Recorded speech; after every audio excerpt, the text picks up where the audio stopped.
Yo, what's going on, man? I figured I don't like writing, so I figure when I do these little devotionals, it might be just more beneficial to just simply do a video and kind of keep it short and simple and watch. And yeah, so I want to do that today. And one of the things that I just want to share with us to get us thinking from a devotional standpoint is something that I was talking with my Tuesday discipleship group with, and then my Wednesday group. And it's this passage in Hebrews chapter 12. And primarily we was talking about just looking at the temptation of Jesus and kind of these three categories that sin kind of falls in, whether it's appetite, approval, or ambition. And one of the things that I was talking to them about in that is the fact that oftentimes, even when we think about appetite or what are those things that gratify the flesh, sometimes we think only in context of things that are sin, right? And we think of things that are like the black and white sins. You may even people talk about that, like, oh, the black and white sins, and they kind of focus on that. One of the questions I ask is, man, if you've made up in your mind not to commit the black and white sins, why do you still sin?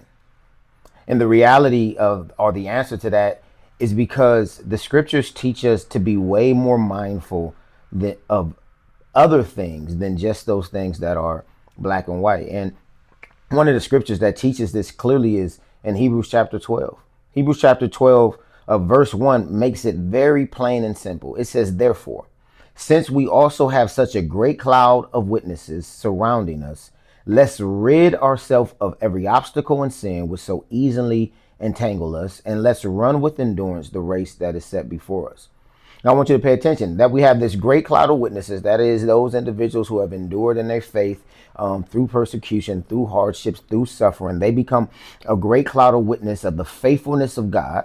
He says, so let's rid ourselves of every obstacle and sin that so easily ensnares us. Obstacle, onkos, and onkos, onkos in the Greek, means anything that is an impediment, right?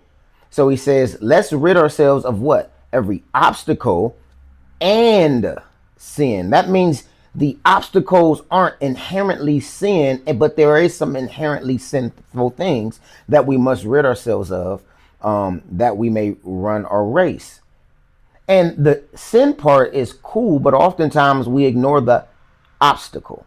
Every obstacle, every onkos, everything that can impede us and ensnare us. And that Greek word for ensnare speaks to, or entangles us, speaks to the idea of constrains or controls us. And I want us to begin to think about that in our life as we continue to be intentional this year.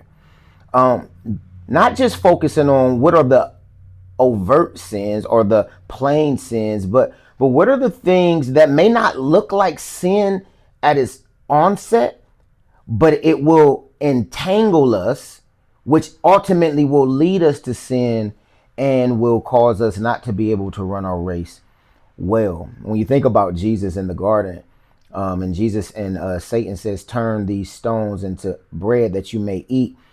Being hungry is not a sin. Eating food to replenish your flesh is not a sin.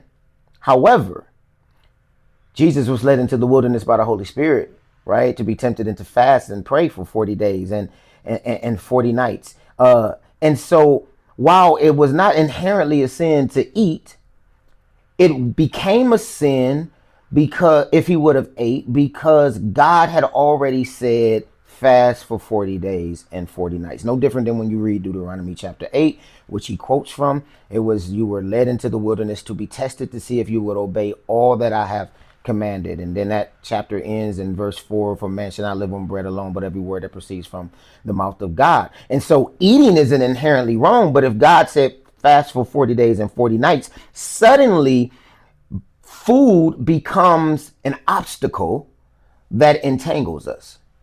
And so I want us to really begin to think about that. I want us to begin to think about what are the things in our life that, yeah, if you just said it to somebody, they can't say you're sinning, but is it an hindrance? Is it an obstacle? Is it something that will get in the way of you running your race well?